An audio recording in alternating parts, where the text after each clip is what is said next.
Hello students, मैं हूं श्वेता। स्वागत करती हूं आप सभी का फिर से एक बार हमारे इस यूट्यूब चैनल पर लखनऊ लर्निंग पर। सो लिसनर्स, आज के इस वीडियो में हम बिजनेस ऑर्गेनाइजेशन के कुछ और टॉपिक्स पढ़ेंगे जिसका नाम है साइज ऑफ बिजनेस यूनिट। सो इसके बारे में आज हम जानेंगे कि क्या होता है ये, इसके कुछ कैटेगरीज हैं उनके बारे में भी जानेंगे। सो आइए स्टार्ट करते हैं अपने इस वीडियो को। सो लिसनर्स, जैसा कि आप स्क्रीन पर देख सकते हैं, साइज ऑफ बिजनेस यूनिट होता क्या है पहले तो मैं आपको ये बता दूं। So it refers to its scale and capacity, often measured by various factors such as number of employees, level of production, revenue, market share, and physical footprint. कहने का क्या मतलब होता है साइज ऑफ बिजनेस यूनिट में? इसके size की बात हो रही है बिजनेस यूनिट की, तो इसमें क्या क्या चीजें आ जाएंगी? इसमें बहुत सारे फैक्टर्स आते हैं। जैसे स्केल और कैपेसिटी की बात करें तो बहुत सारे फैक्टर्स आ जाते हैं। जैसे कि कितने एम्प्लॉयज हैं, कितने लेवल ऑफ प्रोडक्शन कैसा चल रहा है आपका, इनकम कितनी हो रही है, मार्केट के शेयर कितना है, फिजिकल फुटप्रिंट कितनी है। तो ये सारी चीजें हम इसमें देखते हैं। Listeners, business can generally be categorized into small, medium and large units. हम जानते हैं कि बिजनेस छोटा भी होता है, उससे बड़ा होता है, उससे बड़ा होता है। यानी कि जो सबसे छोटा होगा स्मॉल, उससे बड़ा होगा मीडियम और सबसे बड़ा होगा लार्ज यूनिट्स कहते हैं हम। तो अब कैटेगरीज की बात कर ले कि स्मॉल होगा तो क्या होगा, मीडियम होगा तो क्या होगा, लार्ज होगा तो क्या होगा। एक और चीज लिसनर्स, हमको पता है कि अगर छोटा बिजनेस होगा तो उतनी ही कम चीजें लगती हैं, लेकिन अगर बड़ा होगा तो उतनी ही ज्यादा चीजें लगती हैं। फॉर एग्जाम्पल, अगर मान लीजिए आपके घर में 4 लोग रह रहे हैं तो 4 लोगों का खर्चा 10 लोगों के बराबर नहीं हो सकता। किसी और घर में 10 लोग अगर रह रहे हैं तो क्या 10 लोगों का खर्चा 4 लोगों के बराबर हो सकता है? नहीं हो सकता। तो उस तरीके से बिजनेस में भी होता है। तो कैटेगरीज की बात करें, कैटेगरीज ऑफ बिजनेस यूनिट्स की, तो 3 कैटेगरीज है जैसे कि मैंने बताया, small, medium and large units. पहला है हमारा small business unit. Small business unit, अब ये क्या होता है इसके, स्मॉल का मैंने आपको बता ही दिया। अगर स्मॉल छोटा सा बिजनेस है आपका तो उसमें क्या क्या चीजें, बेसिकली उसकी क्या क्या विशेषताएं हो सकती हैं छोटे बिजनेस की। तो सबसे पहले उसमें आपके पास इंप्लॉयज कम होंगे, कह सकते हैं 50 के अंडर में हो सकते हैं, उससे भी कम हो सकते हैं, है ना। जैसा आपका बिजनेस हो, डिपेंड करता है आपके बिजनेस पर। नेक्स्ट आता है कि lower revenue compare to larger business. जाहिर सी बात है, अगर बहुत बड़ा बिजनेस है तो आपको इनकम ज्यादा होगी, छोटा बिजनेस है तो इनकम कम ही रहेगी, यानी रेवेन्यू हमारी इनकम कम आएगी। नेक्स्ट आता है कि हमारा मार्केट शेयर भी उतना नहीं रहेगा। जाहिर सी बात है, हमारे पास कैपिटल जब है नहीं तो हमारा मार्केट शेयर तो बढ़ने का कोई चांस नहीं है। तो स्मॉलर मार्केट शेयर रहता है। यहाँ पर जोग्राफिकल प्रेजेंस भी हमारी कम रहती है, लिमिटेड रहती है, क्योंकि बहुत एक कह सकते हैं आप स्मॉल बिजनेस को, जैसे सोल प्रोप्राइटरशिप में आपने देखा होगा, लिसनर्स जानते होंगे, जहाँ पर एक सिंगल ओनर होता है। अब अकेले वो कहाँ कहाँ जाएगा, तो इसलिए इसमें क्या होता है कि प्रॉफिट भी कम होता है। जैसे लोकल कह सकते हैं, एग्जाम्पल के तौर पर आप लोकल रिटेल स्टोर्स ले सकते हैं, स्मॉल कैफे और रेस्टोरेंट्स ले सकते हैं, फैमिली ओन्ड बिजनेस ले सकते हैं जिसमें खुद अपना बिजनेस करते हैं लोग, और स्मॉल कैफे, छोटे छोटे कैफे और रेस्टोरेंट जो चलाते हैं। तो इसमें आप देख सकते हैं कि इसमें बहुत कम एम्प्लॉयज रहते हैं, उतनी इनकम भी नहीं रहती, मार्केट शेयर भी इतना ज्यादा नहीं रहता इनका, है ना। और जितना बड़ा बिजनेस होगा उतना ही ज्यादा मार्केट शेयर होगा। जैसे हम लोग डोमिनोज और ये सब की चीजों का नाम सुनते हैं तो इनका लार्ज मार्केट शेयर है। लेकिन एकदम छोटे छोटे रेस्टोरेंट जिसका आपके आसपास होगा तो उसका सब जगह नहीं फैला होगा। तो इसलिए इसमें स्मॉल बिजनेस यूनिट्स में ये सारी चीजें कवर हो जाएंगी। नेक्स्ट बात करते हैं लिसनर्स। नेक्स्ट है हमारा एडवांटेज एंड चैलेंजेस। अब स्मॉल बिजनेस है तो क्या क्या फायदे हो सकते हैं, क्या क्या नुकसान। नुकसान इन द सेंस कि कह सकते हैं लिसनर्स, मैंने आपको पहले भी कहा है अपनी वीडियोस में कि हर एक चीज के कुछ फायदे या कुछ नुकसान होते हैं। एडवांटेजेस की बात करें और इसमें क्या क्या चैलेंजेस, क्या क्या चीजें फेस करनी पड़ती हैं अगर आप स्मॉल बिजनेस, छोटा बिजनेस करते हो। एडवांटेज की बात करें, flexibility in quick decision making. जाहिर सी बात है, आप खुद अपना बिजनेस चला रहे हो तो जब चाहे जब बंद कर दो, जब चाहे जब खोल लो, जितनी मर्जी जब चाहे जब आप ओपन कर सकते हो, जब चाहे जब आप बंद कर सकते हो। डिसीजन मेकिंग की बात रही तो आप अकेले हो तो आप जो डिसीजन लोगे अपने बिजनेस के लिए लोगे, आपको कोई इंटरफेयर उसमें करेगा नहीं क्योंकि वो आपका बिजनेस है। तो जल्दी जल्दी डिसीजन भी हो पाता है उसमें लिसनर्स। हमको किसी से पूछने की जरूरत नहीं है कि हमको ये काम करना है नहीं करना है, हमारा बिजनेस है, हमारी मर्जी, हम कैसे भी चले। नेक्स्ट आता है क्लोज कस्टमर रिलेशनशिप। आप अकेले जब रन कराते हो तो जो भी कस्टमर्स आते हैं तो ज्यादातर जो कस्टमर और शॉपकीपर के बीच में जो आपका प्रोडक्ट्स के बीच में लेन देन होता है तो उससे भी कस्टमर रिलेशनशिप काफी अच्छा होता है, गुडविल अच्छी बन जाती है। नेक्स्ट आता है लोअर ऑपरेशनल कॉस्ट।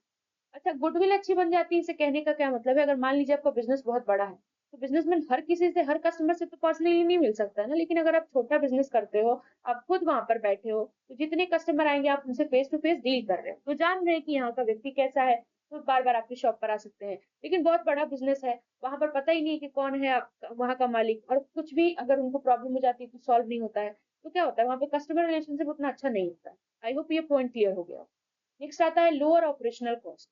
यहाँ पर ऑपरेटिंग कॉस्ट भी कम लगती है, अगर आप बिजनेस, छोटा सा बिजनेस कर रहे हो तो उतना ज्यादा सेटिंग में कॉस्ट नहीं आती है लिसनर्स। जितना कि बड़े बिजनेस पर आती है। अब आप छोटा सा रेस्टोरेंट खोले हो, जैसे ठेले वाले वगैरह होते हैं, अब रेस्टोरेंट की बात नहीं कर रही मैं, ठेले वगैरह तो अपना लाए और डायरेक्ट आप अपने मार्केट में अपना सामान बेचना शुरू कर दिया, उसमें आपको ज्यादा कॉस्ट नहीं आई। वही आपको अगर आपको बहुत बड़ा बिजनेस करना हो, प्रॉपर सेटअप करना हो, सारी चीजें करनी हो, तो आपको ज्यादा कॉस्ट जाएगा।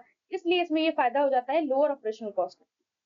चैलेंजेस, अब क्या क्या चैलेंजेस फेस करना पड़ता है।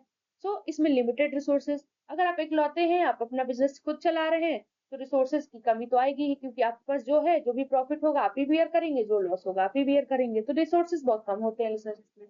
डिफिकल्टी एसेसिंग कैपिटल, आप जितना कमा रहे हो सारी चीजें लगा रहे हो, चाहे जो भी है, फायदा हुआ तो आपका, नुकसान हुआ तो आपका, कैपिटल भी इसमें लाना बहुत ही ज्यादा मुश्किल हो पाता है, क्योंकि कोई यहाँ पर आपको कंट्रीब्यूट करने वाला नहीं होता है, आप अकेले क्योंकि रन करा रहे हैं।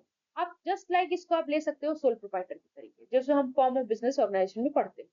वल्नरेबिलिटी टू मार्केट चेंजेस के बारे में भी प्रॉब्लम्स रहती है कि हमें पता ही नहीं, क्योंकि हमें बहुत छोटा सा बिजनेस कर रहे होते हैं, तो उतना इसमें ये सारी चीजें चैलेंजेस फेस करनी पड़ती है, वल्नरेबिलिटी रहती है मार्केट चेंजेस को लेकर।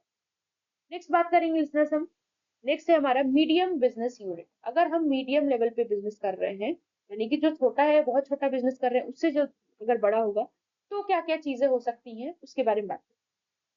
लिसनर्स, अगर वीडियो अच्छा लग रहा हो तो लाइक शेयर एंड सब्सक्राइब करना ना भूलिएगा, और कमेंट में जरूर बताइएगा कि आपको ये वीडियो कैसा लगा। सेकंड पॉइंट की बात करें, मीडियम बिजनेस यूनिट्स। कैरेक्टरिस्टिक्स है इसके, कुछ विशेषताएं हैं, क्या क्या है चीजें, तो देखिए, स्मॉल बिजनेस में क्या होता है, बहुत कम नंबर ऑफ एम्प्लॉयज है। मीडियम है, थोड़ा बड़ा है, तो आपको ज्यादा नंबर ऑफ एम्प्लॉयज चाहिए, कह सकते हैं 50 से 250 के बीच में, यानी 50 से 250 के बीच में आप एम्प्लॉयज रख सकते हो, यानी स्मॉल बिजनेस से ज्यादा होते हैं बेसिकली। मॉडरेट रेवेन्यू, हाँ वाह, स्मॉल बिजनेस में काफी कम होता है, इसमें थोड़ा सा ज्यादा होता है आपका।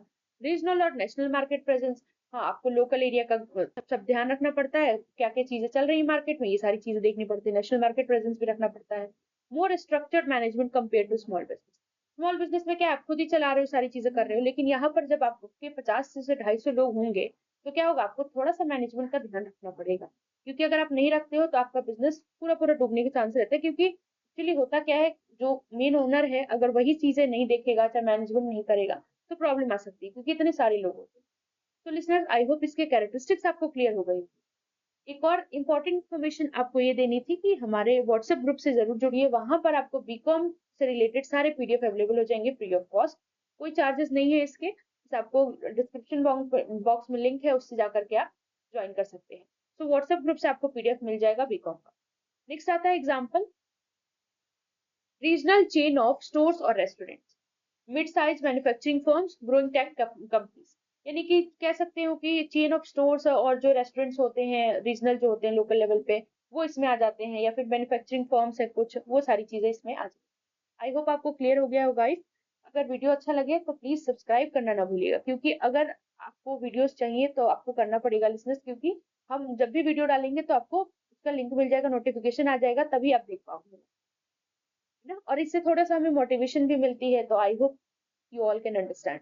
नेक्स्ट आता है हमारा एडवांटेज और डिसएडवांटेज। एडवांटेजेस क्या है, अगर मीडियम बिजनेस करते हैं हम, तो चैलेंजेस क्या है, एडवांटेज की बात करें, balance of flexibility and resources, यहाँ पर लचीलापन का बैलेंस रहता है, ये नहीं कि कहीं भी चले जा रहे हैं, ऐसा नहीं होता है। रिसोर्सेज यहाँ पर बैलेंस रहती है, क्योंकि मीडियम रहता है तो थोड़ा आप रिसोर्सेज ज्यादा लगाते हो, है ना। एबिलिटी टू स्केल ऑपरेशन, और सारी चीजों को मैनेज करते हो। ग्रेटर मार्केट इन्फ्लुएंस होता है आपका, क्योंकि बहुत छोटा से बिजनेस से आपका बहुत बड़ा बिजनेस हो जाता है, इसकी वजह से बहुत बड़ा इन द सेंस की नहीं कहेंगे, क्योंकि लार्ज में चला जाएगा, उससे छोटा सा मीडियम रहता है। चैलेंजेस क्या क्या फेस करनी पड़ सकती है, need for more complex management, मतलब ये है कि इसमें क्या होता है कि मैनेजमेंट करना थोड़ा सा कॉम्प्लेक्स हो जाता है, क्यों, क्योंकि ना ही कम लोग हैं, ना ही बहुत ज्यादा लोग हैं, 20 के लोग हैं, तो मैनेज करना पड़ता है।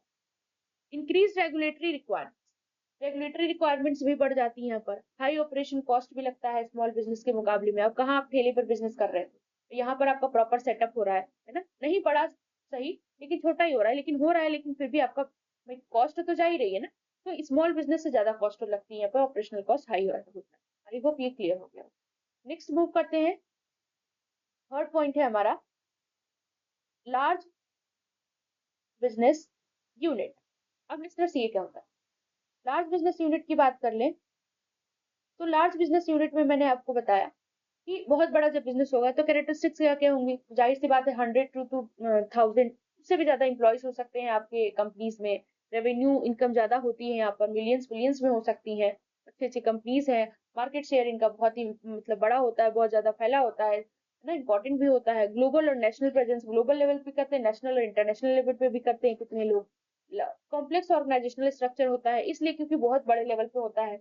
नेक्स्ट आता है एग्जांपल, जैसे मल्टीनेशनल एमएनसी हो गई आपकी कंपनी, जैसे एप्पल हो गया, अमेजन हो गया, एग्जांपल के तौर पर लार्ज मैन्युफैक्चरिंग कंपनीज हो गई, बहुत सारे बैंक्स और फाइनेंशियल इंस्टीट्यूशंस आप ले सकते हैं। सो ये सारे लार्ज बिजनेस में आते हैं। नेक्स्ट हम एडवांटेज डिसएडवांटेज की बात करें तो फायदे क्या है, एक्सटेंसिव रिसोर्सेज एंड कैपिटल, यहाँ पर आपके पास रिसोर्सेज ज्यादा होती है, आपके पास पूंजी ज्यादा होती है, कैपिटल ज्यादा होती है। स्ट्रॉन्ग मार्केट इन्फ्लुएंस, आपको मार्केट पे पकड़ अच्छी होती है, ability to undertake large scale projects, है ना, जैसे कि मार्केट पे पकड़ के, जैसे अब मैं कोल्ड ड्रिंक की ही बात कर लूँ लिसनर्स, तो आप देखिए ना उसका कितना अच्छा पकड़ है, सब लोग खरीदते हैं, ठीक है, कुछ लोगों को नहीं पसंद तो नहीं लेते, लेकिन इतने सारे लोग हैं तो हर जगह पर उसका बिजनेस फैला हुआ है।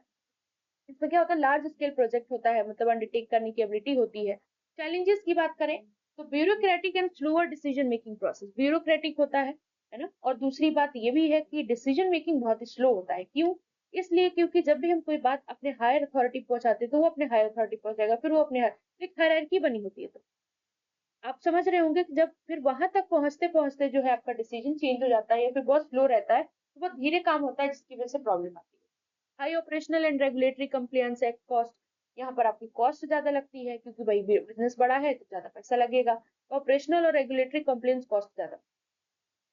दूसरा है कि कह सकते हैं कि हर जगह पर आपने बिजनेस खोल रखा है तो हर जगह पर आपको पैसा लगाना पड़ेगा। Greater exposure to global economic fluctuations, economic fluctuations इसमें बहुत होते हैं ग्लोबल लेवल पे, तो उसका भी थोड़ा सा इम्पैक्ट पड़ता है। तो आई होप आपको क्लियर हो गया होगा लिसनर्स, जो भी मैंने चीजें इसमें बताई हैं। वीडियो अच्छी लगे कमेंट में जरूर बताइएगा और लाइक शेयर एंड सब्सक्राइब करना ना भूलिए। Thank you.